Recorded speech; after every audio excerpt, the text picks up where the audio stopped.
Hello dear students. बेटा आज हम आ रहे हैं न्यूक्लियर का लेक्चर नंबर 6 लेके। ठीक है बेटा, तो कोशिश करेंगे आज के लेक्चर में जो पेंडिंग पार्ट ऑफ न्यूक्लियर हो वो कंक्लूड हो जाए। आज हमने वाइट बोर्ड मार्कर यूज़ किया है, बिकॉज ऑफ लाइटिंग प्रॉब्लम हम ग्रीन बोर्ड एंड चाक से वो नहीं बना सकते, वहाँ पे थोड़ी लाइटिंग का इशू है। तो आज कोशिश करेंगे ये चैप्टर कंक्लूड हो जाए। तो लास्ट वीडियो जो था वीडियो नंबर 5, उसमें हमने सीखा बीटा डिके और गामा डिके डिटेल में। ठीक है बेटा, आज हम स्टडी करेंगे radio active decay law of radioactive decay law of radioactive decay law of radioactive decay हम पढ़ेंगे बेटा, और कुछ डिराइवेशन कोशिश करेंगे कंक्लूड हो जाए आज। ठीक है बेटा, यहाँ तक क्लियर। चलिए बेटा देखिए भाई, हमने देखा कि हमने ये न्यूक्लियस एक सैंपल लिया, इसमें बहुत सारी न्यूक्लियर है। न्यूक्लियस इमिट करता है alpha beta and gamma radiations. Alpha decay होता है, बीटा डिके होता है और गामा डिके होता है।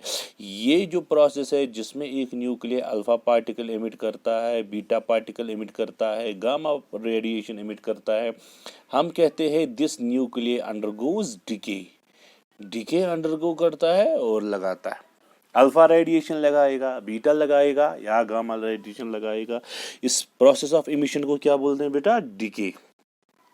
अब ये जो मसला है, मैं आपको एक सैंपल दूंगा, आपको बोलूंगा मैं, आप मुझे बोलिए डिके कब होगा और कौन सा पार्टिकल डिके होगा।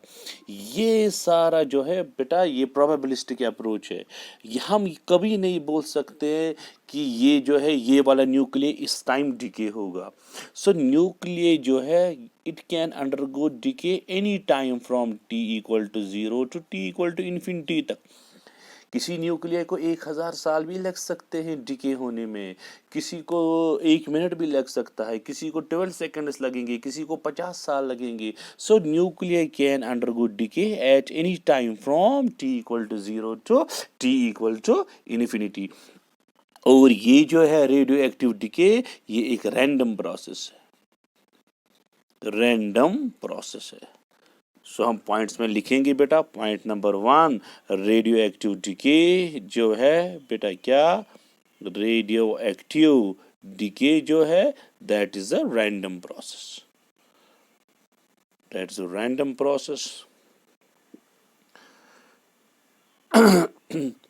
सेकेंड पॉइंट हम लिख सकते हैं, a nucleus can undergo decay at any time from t=0 to t=infinity तक कभी भी ये डिके कर सकता है। और रदरफोर्ड एंड सोडी ने क्या बोला? Rutherford and Soddy's law of radioactive disintegration. देखिए भाई, ये एक रेडियो एक्टिव सैंपल हमने लिया बेटा, ये एक रेडियो एक्टिव सैंपल है, इसमें कुछ नंबर ऑफ एटम्स है। लेट अस सपोज मैं आपको बोलूंगा 4 एटम्स डिके हो गए 2 सेकंड में। ठीक, 4 एटम डिके हो गए हैं कितने में? 2 सेकंड में डिके हो गए भाई। तो अगर मैं आपको बोलूंगा भाई 4 एटम्स डिके हो गए 1-2 सेकंड में, 1 सेकंड में कितना डिके हो जाएगा? इन 1 सेकंड। ये इसको डिवाइड कीजिए, आप बोलोगे 4/2, 2 एटम्स पर सेकंड डिके हो गए।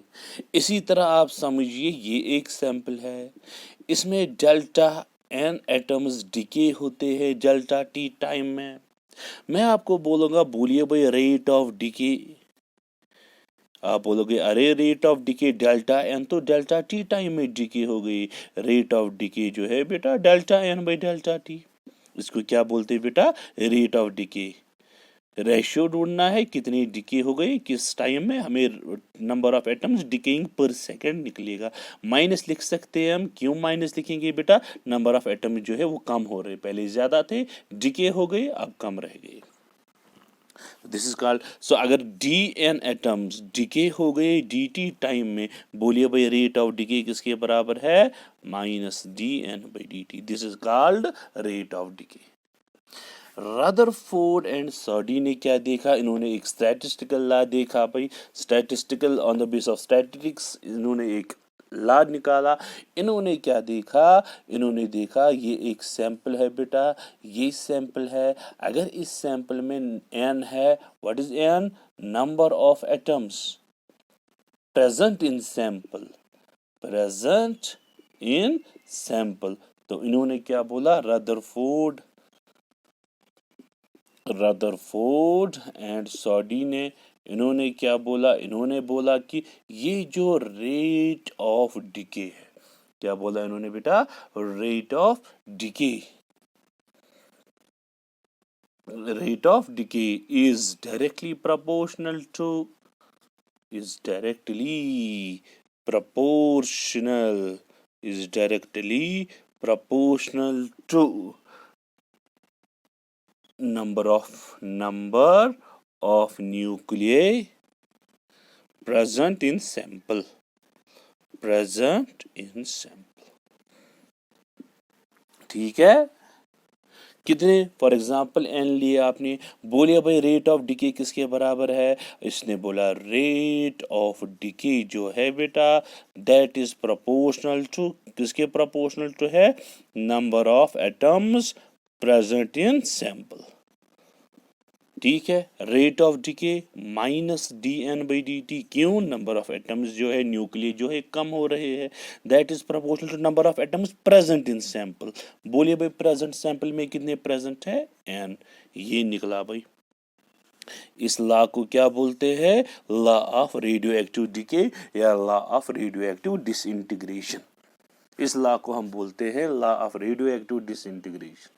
आप लिख सकते हो according to Rutherford and Soddy's law of radioactive disintegration, a statement, the rate of decay is directly proportional to number of nuclei present in sample, rate of decay is directly proportional to number of atoms present in sample, dn by dt is proportional to n।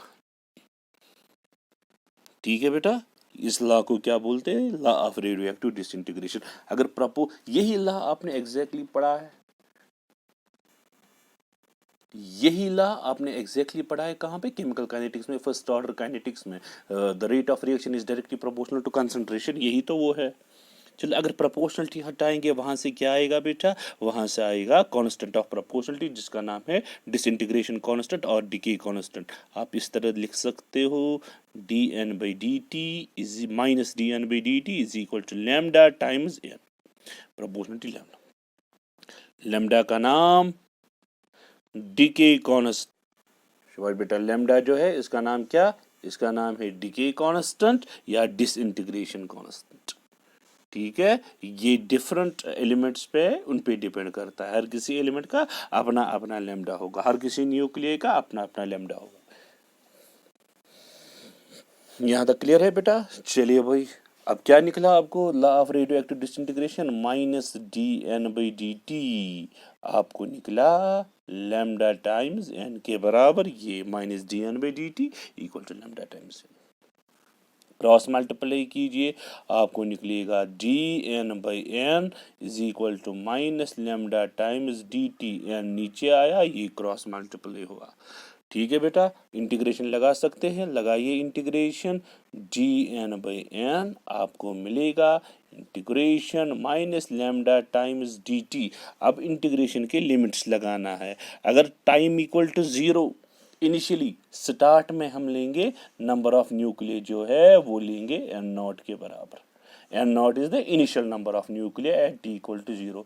जब time होगा T, उस time जो number of nuclear है बेटा N के बराबर रखेंगे। What is N, initial number of nuclear, what is N, N naught number of initial number of nuclear, what is N, final number of nuclear. लगाइए बेटा limits, आपको आएगा, यहाँ पे आएगा एन नॉट, यहाँ पे आएगा एन, यहाँ पे 0 आएगा, यहाँ पे टी आएगा। ठीक, बोलिए भाई 1/x लॉग की इंटीग्रेशन लॉग x, 1/n की इंटीग्रेशन लॉग लेकिन to the base E N, ये आपकी इंटीग्रेशन आएगी। लिमिट्स आएंगे बेटा, इनिशियल लिमिट है एन नॉट, फाइनल लिमिट है एन। ठीक है बेटा, यहाँ आएगा माइनस लैम्डा डी टी की इंटीग्रेशन टी 0 टू टी, यही है बेटा। चलिए भाई, upper limit minus lower limit आपको आएगा log E N minus log E N naught, upper limit minus lower limit is equal to minus lambda, bracket में आएगा T minus 0, log m minus log n, ये तो पता है आपको, log of m by n,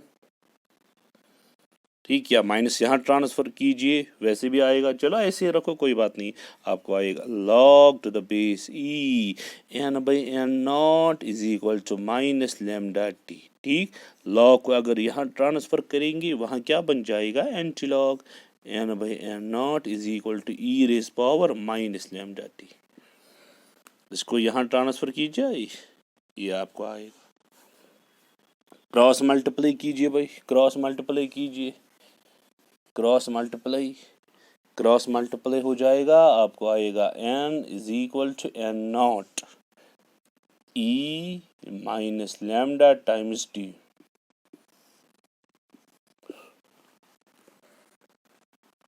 ये आपको answer आया भाई।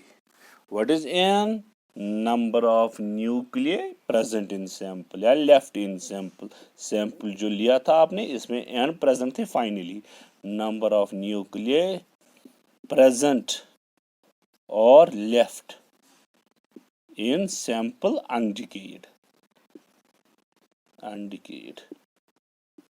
What is n, initial number of nuclei, initial number of nuclei, t is the time, decay time. What is lambda, decay constant, ये आया बेटा आपका आंसर। अगर आप ग्राफ प्लॉट करोगे, आप बोलिए n और t के बीच में कैसा ग्राफ आएगा, एक्सपोनेंशियल ग्राफ आएगा, और इंक्रीज नहीं, एक्सपोनेंशियल डिक्रीज। अगर आप यहाँ से n प्लॉट करोगे, यहाँ से t प्लॉट करोगे, n और t के बीच में एक्सपोनेंशियल ग्राफ है, लेकिन एक्सपोनेंशियल इंक्रीज नहीं, exponential decrease, initially n not है, इस तरह से। ये कभी बेटा नंबर ऑफ एटम जो लेफ्ट है वो कभी जीरो होते ही नहीं, इन्फिनिटी पे वो जीरो बन जाएगी, जब इसका वैल्यू इन्फिनिटी हो जाएगा एन जीरो बन जाएगा, सारे एटम्स कब डिके हो जाएंगे, N is the number of atoms left, ये कब जीरो बन जाएगा, इन्फिनिटी टाइम पे, इन्फिनिटी टाइम लगेगा डिके होने में, कभी होता ही नहीं है भी। यहाँ तक क्लियर। चलो भाई, ये था एक डेरिवेशन, बोर्ड एग्जाम में आता है, शॉर्ट टाइप क्वेश्चन 2 मार्क्स का क्वेश्चन आता है, मैंने इसी हिसाब से आपको पढ़ाया। इसी तरह से बेटा आपको आता है कभी define lambda, disintegration constant define कीजिए, ये है बेटा, ये आपको निकला। अगर मैं टी को रखूं 1 बाई लैम्डा के बराबर इस वाली फॉर्मूला में, या लैम्डा हम रखेंगे 1 बाई टी, ठीक। चलिए भाई, आप बोलिए n is equal to N naught E power minus lambda, T के बदले लगाएंगे 1 बाई लेमडा, लेमडा गया, n आपको आएगा n नॉट ई पावर -1, यही तो आया, आपको आएगा n not divided by E, जब ये वैल्यू डालेंगे e का 2.718 जैसा पता है आपको n निकलेगा 0.368 n नॉट, इसको वैल्यू डालना है, और n निकलेगा 36.8% ऑफ n नॉट। बोलिए भाई, अब कैसे आप लैम्डा को डिफाइन करोगे, आप बोलोगे the lambda, the disintegration constant is the reciprocal of time, 1 by T है, reciprocal of time in which number of nuclei left in the sample becomes 36.8% of initial number of nuclei. लिखिए, मैं लिखवाऊंगा आपको, लिखिए the disintegration constant और decay constant is the reciprocal of time t 1 by lambda, या lambda 1 by T के बराबर है, रेसिप्रोकल ऑफ टाइम किस टाइम, जिस टाइम में नंबर ऑफ एटम्स 36.8% बनते, is the reciprocal of time in which number of atoms present in the sample becomes 36.8% of n naught, ये इसकी डेरिवेशन है, ठीक है बेटा, यहाँ तक नोट डाउन किया आपने। in which number of atoms become 36.8% of N naught. चलिए भाई, अब इसके बाद एक टर्म आती है बोर्ड एग्जाम में आपको, half life. Half life chemical kinetics में भी आता है, यहाँ पे भी आता है। अगर आपने let us suppose initial number of atoms N not लिए, कुछ टाइम हो जाएगा, लेट अस से 2 सेकेंड्स, नंबर ऑफ एटम्स बन जाएंगे N नॉट बाई 2। इनिशियल कितने लिए थे आपने? N not. बच गए अब कितने, डिके कितने हो गए? N नॉट बाई 2 डिके हो गए, N नॉट बाई 2 बच गए, हाफ डिके हो गया, हाफ अनडिके रह गया। कितना टाइम लग गया? 2 सेकंड। इस 2 सेकंड को हम बोल सकते हैं हाफ लाइफ। जिस टाइम में नंबर ऑफ एटम्स जो डिके होते हैं, हाफ एटम्स डिके होते हैं, हाफ अनडिके रहते हैं। N नॉट बाई 2 को बन जाएगा कितना? N naught by 4। जितना टाइम लगेगा हाफ N नॉट बाई 2 को N naught by 4, half decay half undecay होने तक, उस टाइम को क्या बोलते हैं भाई? Half life. So how can you define half-life? It is the time in which number of nuclei decays to half of initial value, या initial number। Note down कीजिए भाई इसको।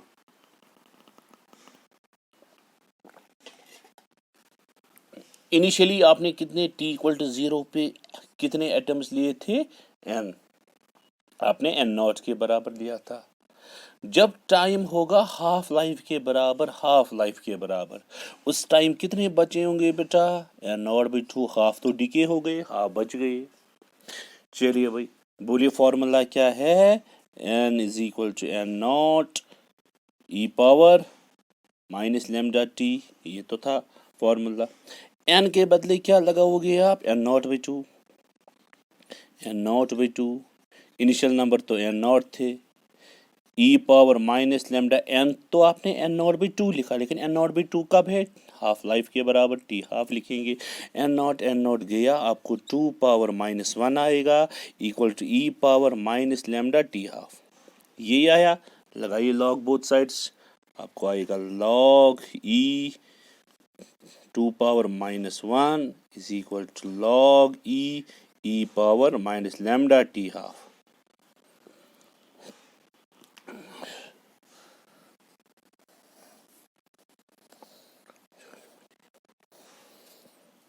-1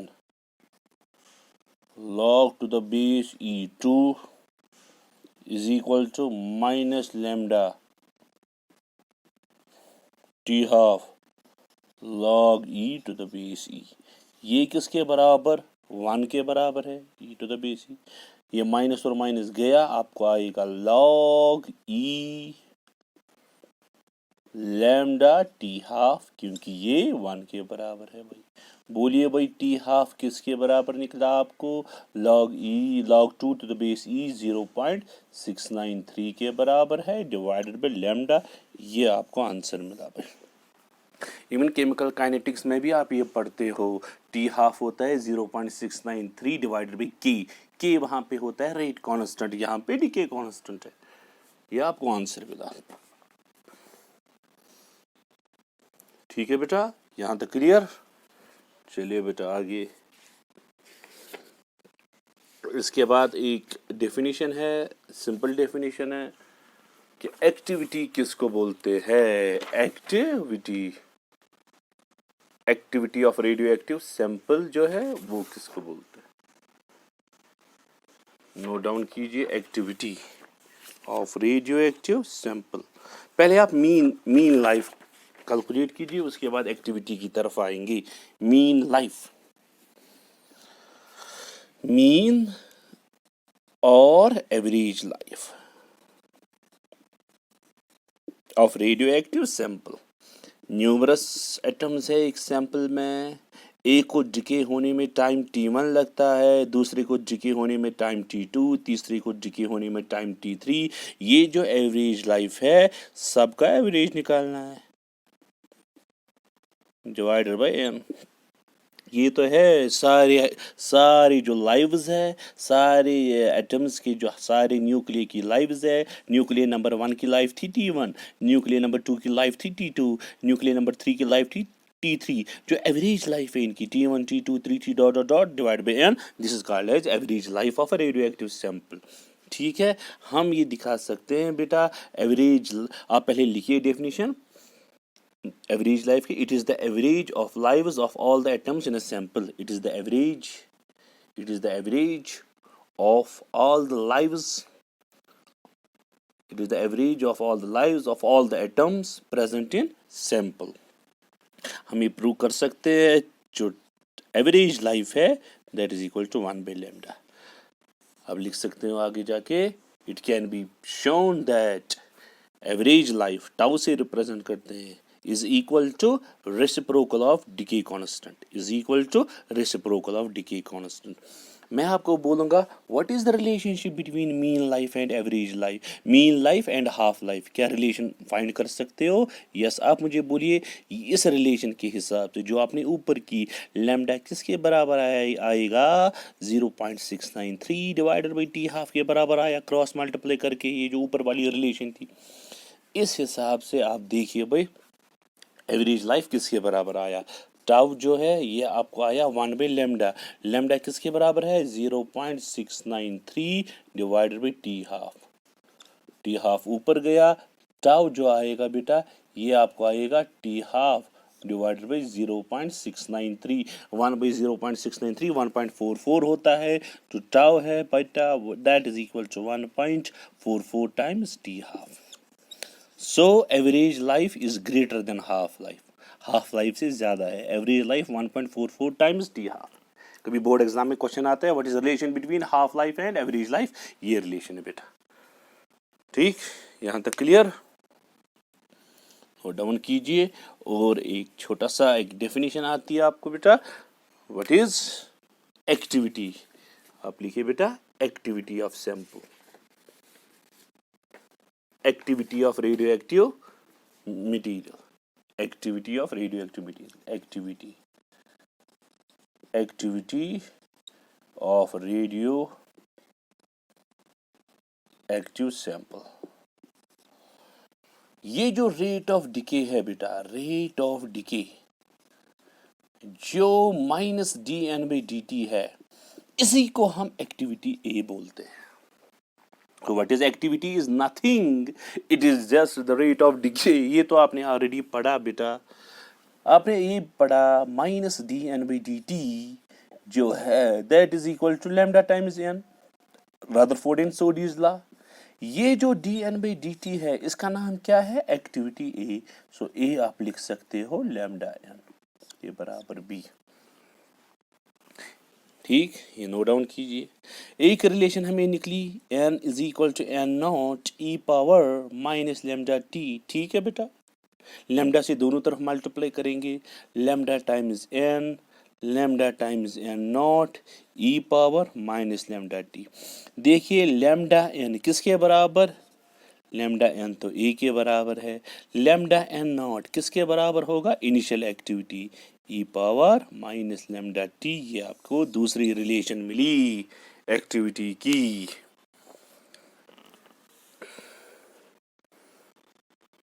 ठीक है बेटा,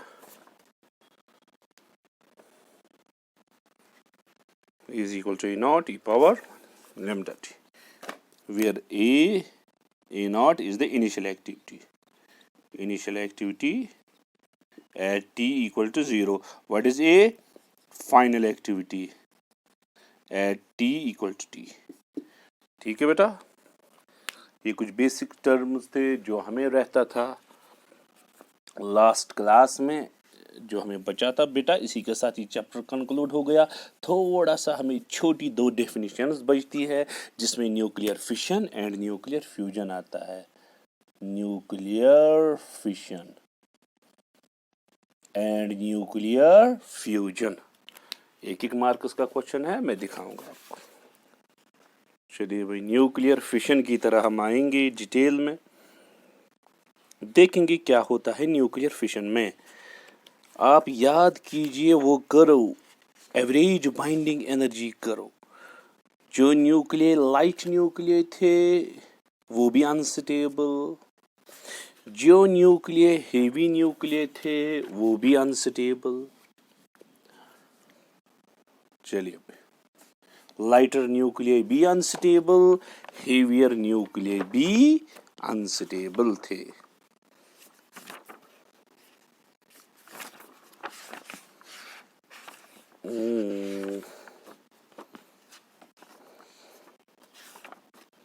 चलिए,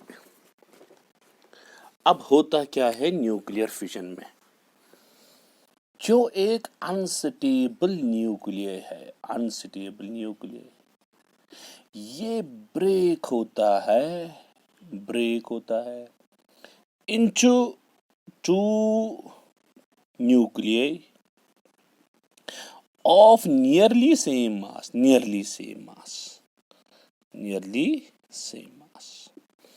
या तो खुद होगा या तो हमें इग्नाइट करवाना पड़ेगा। हम न्यूट्रॉन लगाते हैं, ब्रेक होता है, या तो खुद ही होगा। ठीक, इससे क्या होता है, स्टेबिलिटी की तरह ये न्यूक्लियर आता है, और इस प्रोसेस में एनर्जी क्या है बेटा, रिलीज होती है, एनर्जी रिलीज होती है। ठीक, या तो खुद होगा, स्पॉन्टेनियस होगा, स्पॉन्टेनियस खुद होगा, जिस तरह से हमने अल्फा डिके में पढ़ा, या होगा बेटा इंड्यूस, हम करवाएंगे इसको, इंड्यूस फिशन होगा। ठीक, यहां तक क्लियर। अब होता क्या है और कैसे होता है, आप नजर मारिए। ये आपने देखी एवरेज बाइंडिंग एनर्जी को, जो आपको याद होगी बेटा, इस तरह से ये आपको याद है। यहां पे सबसे ज्यादा स्टेबल बैलेट था, this was the stable ballot. यहां पे आप कंसिडर कीजिए, यहां पे यूरेनियम है, यूरेनियम 238 92। ये यूरेनियम जो है अनस्टेबल है बेटा। ये इस यूरेनियम को, ये यूरेनियम है, ये हमने यूरेनियम न्यूक्लियस रखा, या तो खुद होगा या तो हम इंड्यूस करवाएंगे। हम यहाँ से न्यूट्रॉन है, न्यूट्रॉन इसको लगाएंगे न्यूक्लियस में, ये न्यूक्लियस मैंने बनाया इसका, एटम नहीं, न्यूक्लियस को। तो यहाँ से एक कंपाउंड न्यूक्लियस बन जाएगा, ये यूरेनियम 235 था। चलो, ये न्यूट्रॉन इसमें एंटर हो गया, ये यूरेनियम 236 बना, लेकिन ये हाईली अनस्टेबल है, कंपाउंड न्यूक्लियस है। ठीक है बेटा, ये स्प्लिट होता है two nuclear of nearly same mass. ठीक, तो अब क्या क्या बन सकता है, मैं आपको बोलूंगा क्या क्या बन सकता है। न्यूमरस पॉसिबिलिटीज है, देखिए भाई। या तो होगा यूरेनियम 92-235, जो है 235, इसको आपने न्यूट्रॉन लगाया, देखिए कौन कौन सी रिएक्शन पॉसिबल है। पहले ये अनस्टेबल बन जाएगा, मैं ये नहीं बनाऊंगा, डायरेक्ट प्रोडक्ट बनाऊंगा। बेरियम नंबर 1, बेरियम बन जाएगा 56-141 plus krypton 36-92 plus 3 neutrons release होंगे बेटा, प्लस एनर्जी निकलेगी। ये एक पॉसिबिलिटी है। देखिए भाई, दूसरी पॉसिबिलिटी क्या, product xenon 54-140 plus strontium 38-94 plus 2 neutrons, या होगा बेटा लैंथेनियम 57-148 है बेटा, plus bromine 35-85 plus 3 neutrons. Numerous possibilities है, ये मैंने कुछ 3 पॉसिबिलिटीज दिखाई। ठीक, these are the possibilities, various possibilities. देखिए, चलो मैं एक लूंगा, ये एक्सप्लेन करूंगा। ये बेटा था, इसका मास था 235, यहाँ था very unstable nuclear, very unstable nuclear. Break हुआ दो मासेस में, 141 92, 141 92 इस रीजन में होगा बेटा, यहाँ पे 92 मास होगा, यहाँ पे 141 होगा, तो हो जाएगा क्या, यहाँ पे अनस्टेबल था, इसको दो न्यूक्लियर में ट्रांसफॉर्मेशन हो गई, ये दोनों न्यूक्लियर जो है बेटा ये क्या है, stable. Go unstable nuclear transform itself into stable nuclear by the release of energy. Release of energy होती है बेटा, आप नोट डाउन कर सकते हो डेफिनेशन बोर्ड एग्जाम के लिए। Nuclear fission is a nuclear reaction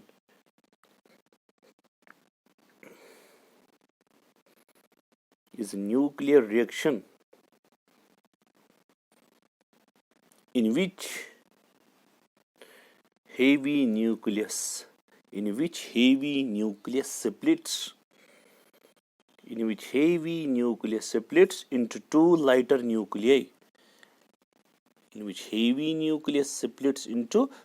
lighter nuclei, of comparable masses with the release of energy, फिर कोई एक, जो मैंने अभी 3 रिएक्शंस दिखाई उसमें से कोई एक रिएक्शन आप लिख सकते हो अच्छे से। ठीक, ये लिखिए आप, यूरेनियम 92 235 प्लस न्यूट्रॉन। पहले कंपाउंड न्यूक्लियस बनाता है अनस्टेबल वाला, वो बनाने की ज़रूरत नहीं है, अगर बनाओगे भी कोई प्रॉब्लम नहीं है। Barium plus krypton plus 3 neutrons plus Q is the energy. Barium किसके बराबर, 56 141। क्रिप्टॉन किसके बराबर, 36 92।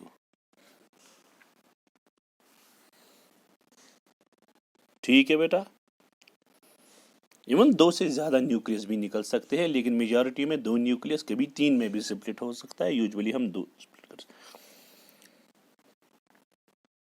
देखिए भाई, अब होता क्या है, एनर्जी क्यों रिलीज हो गई, जब भी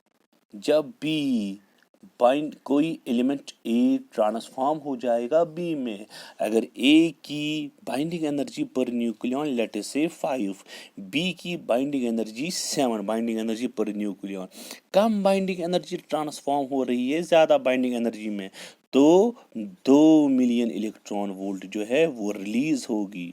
सो कब एनर्जी रिलीज होगी, when low binding energy per nucleon transform itself into high binding energy per nucleon, energy will be released. जिस तरह से एनर्जी रिलीज हो गई 5 -7, वो तो -2 है, माइनस इंडिकेट्स रिलीज। अगर यहाँ से बेटा 8 होगा, यहाँ से 3 होगा, फिर एब्जॉर्ब होगी कितनी, 8 - 3 + 5 एब्जॉर्ब होगी। ये मैं समझा रहा हूँ आपको, ठीक है बेटा। और ये जो डॉटर न्यूक्लियर है, इनको फर्दर अगर ये ज़्यादा स्टेबल नहीं बन जाएंगे, यहाँ पे है ये फर्दर बीटा रेडिएशन लगाएंगे, गामा रेडिएशन लगाएंगे, अल्फा रेडिएशन लगाएंगे, बीटा लगाएंगे, तो आएंगे यहाँ स्टेबल बन जाएंगे, इनको further alpha beta gamma radiation निकल सकते हैं। अब आप नज़र मारिए बेटा, लेट अस सपोज ये जो यूरेनियम है बेटा, यूरेनियम की जो बाइंडिंग एनर्जी पर न्यूक्लियन थी वो कम थी, ठीक, कितनी थी, लेट अस से 7.6 थी, यूरेनियम था। इसको 2 ट्रांसफॉर्मेशन हुई, इसको 2 ये बन गए, 2 डॉटर न्यूक्लियर निकल गई। लेट अस से इस डॉटर न्यूक्लियर और इस डॉटर न्यूक्लियर दोनों स्टेबल है, 8.7 होता है maximum, let us suppose 8.5 uranium को बेरियम प्लस क्रिप्टॉन निकला।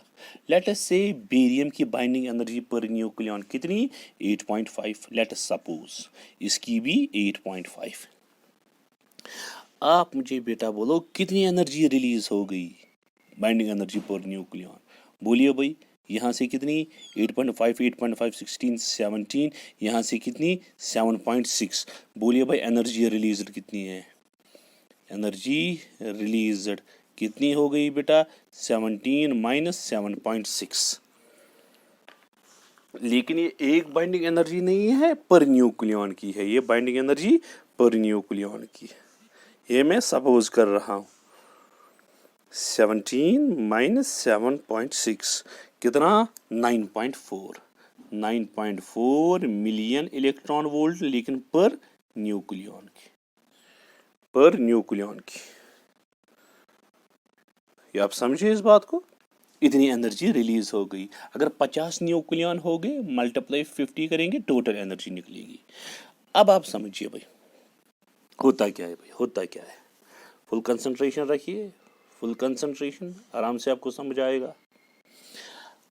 Let us suppose uranium transformation हो गया, इसको ट्रांसफॉर्मेशन होगी किसी स्टेबल की, उसकी एनर्जी जो है 8.5, यूरेनियम की थी 7.6, ट्रांसफॉर्मेशन हो गई 8.5। बोलिए भाई एनर्जी कितनी रिलीज हो गई पर न्यूक्लियन? आप बोलोगे 7.6 माइनस 8.5, वो कितना है? 7.6 माइनस 8.5, वो हो गई 0.9 मिलियन इलेक्ट्रॉन वोल्ट, लेकिन पर न्यूक्लियन। ठीक है बेटा, इसमें कितने न्यूक्लियॉन्स होते हैं? How many nucleons are present? ये हो गई एनर्जी कितनी रिलीज हो गई? 0.9 मिलियन इलेक्ट्रॉन वोल्ट पर न्यूक्लियन। इतनी एनर्जी रिलीज हो गई जब यूरेनियम को कोई स्टेबल एलिमेंट बना, एवरेज में मैंने बोला। लेकिन यूरेनियम में कितने न्यूक्लियॉन्स? Round about 238 nucleon. एक न्यूक्लियॉन को इतनी एनर्जी रिलीज होती है। सो इतने न्यूक्लियॉन्स को टोटल एनर्जी रिलीज कितनी हो गई बेटा? 238 multiplied by 0.9, approximately 200 million electron volt आता है बेटा। So huge energy will be released.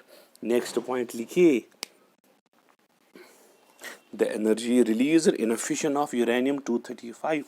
Next point, the energy released in a fission of uranium 235 is about 0.9 MeV per nucleon, 0.9 million electron volt per nucleon, or 200 million electron volt. ये तो per nucleon के हिसाब से, ये total nucleon के हिसाब से, और अप्रोक्सीमेटली 200 मिलियन इलेक्ट्रॉन वोल्ट। आप खुद अंदाजा कीजिए, एक यूरेनियम का एक न्यूक्लियस फिशन अंडरगो करता है, एक एटम, एक न्यूक्लियस फिशन, वहाँ 200 million electron volt energy release हो गई। अगर आप 1 ग्राम लोगे या 238 ग्राम्स लोगे, 1 मोल लोगे, उसमें कितने एटम्स होंगे? Millions and trillions of atoms. 6.023 into 10 power 23 atoms. कितनी एनर्जी रिलीज होगी? इसको एवोगाड्रोस नंबर से मल्टीप्लाई करना है, 1 मोल ऑफ यूरेनियम उतनी एनर्जी देगा। That will be a huge amount of energy. वही तो है न्यूक्लियर बॉम्ब, एटम बॉम्ब तो वही है। ठीक है बेटा, आप लिखिए दूसरा point, 50 kg of uranium 235, 50 kg of uranium 235 on fission will release 4 into 10 power 15 joule energy. इतनी एनर्जी रिलीज करेगा 50 kg ऑफ यूरेनियम, एक बैग यूरेनियम का। This is equivalence to 20,000 tons of TNT explosion, 20,000 tons of TNT explosion. This is equivalent to 20,000 tons of TNT explosion. ठीक है बेटा, इतना। अब ये भी जो न्यूक्लियर फिशन है, ये तो कंट्रोल्ड भी हो सकता है, अनकंट्रोल्ड भी हो सकता है। अनकंट्रोल्ड हो सकता है in the form of chain reaction. वो सिर्फ मैं बोलूँगा, आपको लिखने की ज़रूरत नहीं है। ये यूरेनियम था बेटा, इसको आपने एक न्यूट्रॉन लगाया। ये यूरेनियम था, इसको आपने एक न्यूट्रॉन लगाया।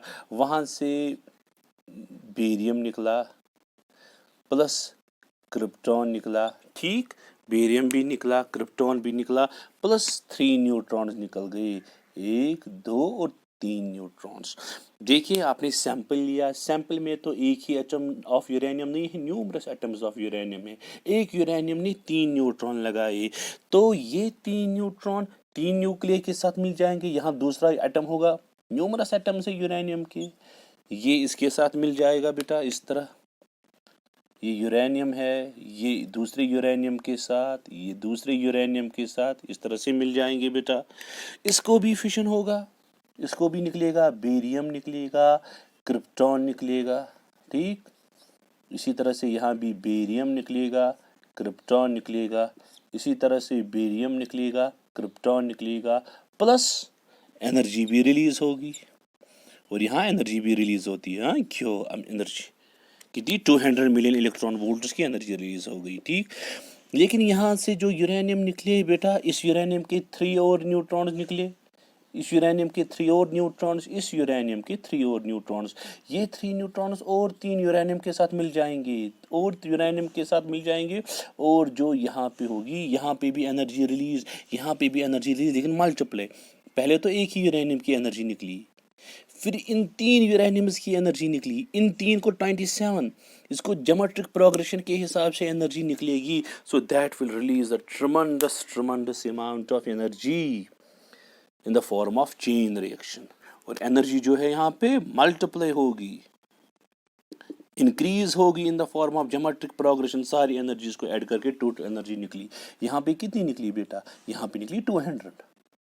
यहाँ पे इसकी 200 200 200 200 मल्टीप्लाई बाई 3, यहाँ से 200 multiplied by 9, then 200 multiplied by 27 and so on. सारी एनर्जीज मुझे ऐड करके टोटल एनर्जी निकलेगी। That is the nuclear bomb. दूसरा है बेटा, अगर ये 3 है, इसको कहते हैं चेन रिएक्शन। डायग्राम बना सकते हो, that is sufficient.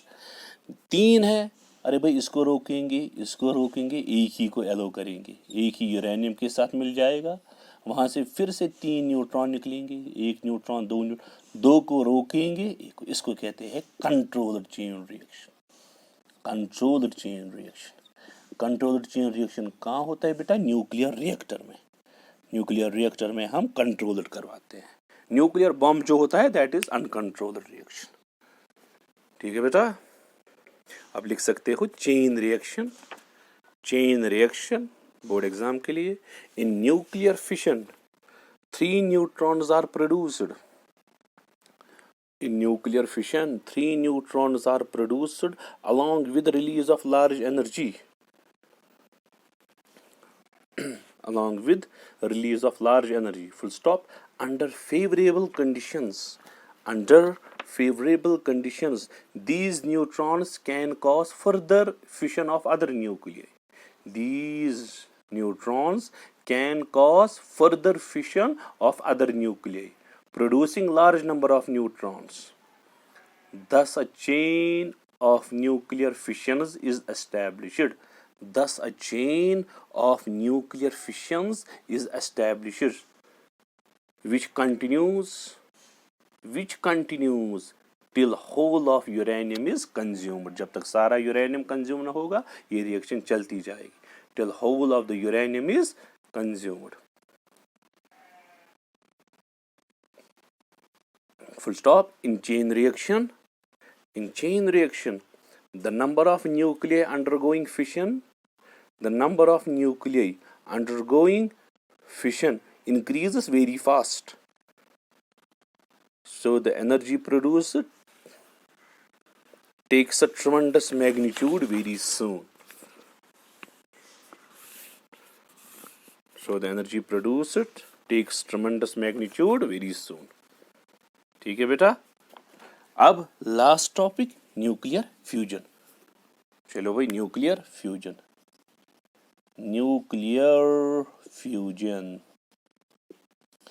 So nuclear fusion में होता क्या है बेटा? क्या किसमें? न्यूक्लियर फ्यूजन में। न्यूक्लियर फ्यूजन में क्या है बेटा? अब जो लाइट न्यूक्लियर है वो कंबाइन हो गई। लाइट न्यूक्लियर देखिए भाई, हेवी न्यूक्लियर भी अनस्टेबल, लाइट न्यूक्लियर भी अनस्टेबल, ये लाइट न्यूक्लियर, ये वाले अनस्टेबल कंबाइन होते हैं और यहाँ पे पहुँचते हैं, स्टेबल बनते हैं, combine. So what happens in nuclear fusion? Light nuclear combine, आप लिख सकते हो the process in which 2 lighter nuclear combine to form heavier nucleus. the process in which two lighter nuclei combine to form heavier nucleus along with release of large amount of energy. Energy क्यों release होगी? क्योंकि यहाँ पे binding energy per nucleon कम थी, यहाँ पे बहुत ज़्यादा। along with release of large amount of energy is called nuclear fusion, is called nuclear fusion, is called nuclear fusion। कुछ एग्जांपल्स में दूंगा आपको भाई। फॉर एग्जांपल 1H2 है, वो तो यहाँ पे होता है, बहुत अनस्टेबल है, प्लस 1H2 ये बन जाएगा बेटा 1H3, वो ऊपर होता है, plus 1H1 plus 4 million electron volt पर न्यूक्लियन की एनर्जी। होय होय। या दूसरी रिएक्शन है 1H3 plus 1H2 gives helium 24 plus neutron plus 17.6 million electron volt. 17.6 million electron volt की एनर्जी वहां से निकलेगी भाई। ठीक, लेकिन देखिए भाई हाइड्रोजन इनको आपस में मिलाना, एक न्यूक्लियर को दूसरे न्यूक्लियर के साथ मिलाना, फ्यूज करवाना, एक तो थोड़ा बहुत मेल्ट करवाना है और ऊपर से फ्यूज, जिस तरह वेल्डिंग करते हैं, ये एक है ये एक है, वेल्डिंग लगाते हैं, वो इस मेटल को मेल्ट करता है, इस मेटल को मेल्ट करता है, फिर बांधता है। इसी तरह से इनको बांधना है। इट इज़ वेरी डिफ़िकल्ट, इसके लिए बहुत सारी एनर्जी की रिक्वायरमेंट है बेटा, बहुत सारी एनर्जी की। एनर्जी तो फिर रिलीज़ होगी जब इनको ये बन जाएगा, वहाँ से तो एनर्जी रिलीज़ होगी, लेकिन मिलाने के लिए पहले एनर्जी रिक्वायरमेंट है, तब मिलेंगे फिर जाके एनर्जी रिलीज़ करेगा। समझ आ रही है इसको? चलिए भाई,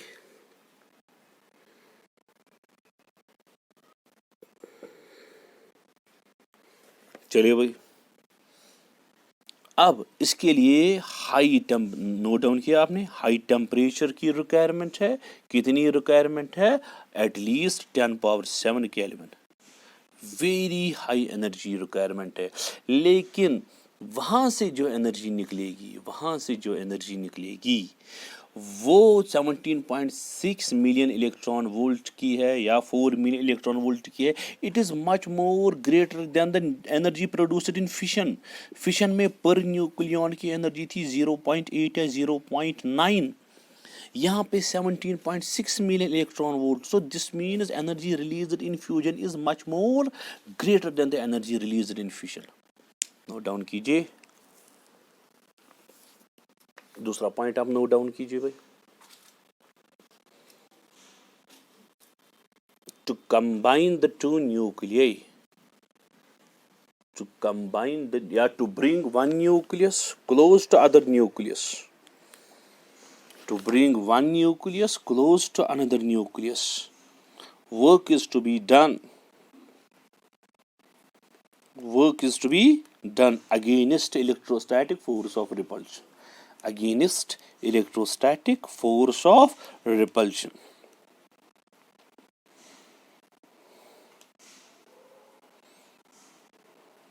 come on, round about 10⁻⁷ Kelvin of temperature is required. 10⁻⁷ Kelvin energy is required, 7 Kelvin temperature is required to bring the two hydrogen nuclei, to fuse the two hydrogen nuclei।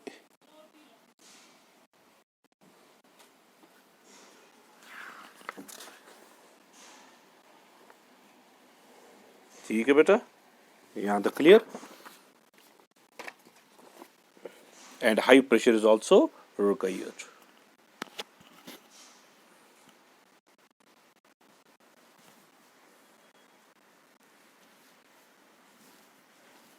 देखिए भाई, आपने ये रिएक्शन करवाई, अगर आप न्यूक्लियर फिशन करवाते कितनी energy release होती? 0.8। न्यूक्लियर फिशन में फ्यूजन में कितनी रिलीज हो गई? 4 मिलियन इलेक्ट्रॉन वोल्ट, ज़्यादा। और पर न्यूक्लियन है। अगर आप फॉर एग्जांपल इसको आपने मल्टीप्लाई किया 240 से, आपको टोटल, अगर आप इसको भी मल्टीप्लाई करोगे 240 से, फॉर एग्जांपल, आप देखिए कितनी एनर्जी रिलीज होगी। 240 मल्टीप्लाइड बाई 4 कीजिए आप, 240 multiplied by 4, 960 million electron volt. यहाँ आपको रिलीज हो गई 200 million electron volt. So this means energy release per fusion it is 5 times more than, hydrogen bomb is 5 times more destructive than atom bomb 50 kg के लिए, फिर ज्यादा हो जाएगा। आप लिखिए भाई, फ्यूजन एनर्जी, दूसरा point, fusion energy is greater then fission energy. Fusion energy is greater then fission energy, full stop. One uranium atom releases energy released per nuclear fission, लिख लीजिए, energy released per nucleon in fission is about 0.85 million electron volt, but in fusion it is about 4.4 million electron volt. It is 4.4 million. So for same mass of fuel, energy released in fusion is much larger than fission. So for same fuel, energy released in fusion is much larger than fusion. ठीक है बेटा, so that is all. इसी के साथ हमारा ये chapter conclude हो गया न्यूक्लियाई का। ठीक, क्वेश्चंस मैंने नहीं दिखाए, सिर्फ एक टॉपिक पे मैंने दिखाए थे। पहले बोर्ड एग्जाम का जो आपका नज़दीक आ रहा है ये कंप्लीट करेंगे, इसके बाद जो वीडियोस होंगे वो हम exclusively numerical part, application part, JEE NEET के लिए जो है वो अपलोड करेंगे पहले बोर्ड एग्जाम के। इसके बाद मैं नया चैप्टर स्टार्ट करूँगा जिसका नाम है वेव ऑप्टिक्स। ठीक है बेटा, दैट इज ऑल।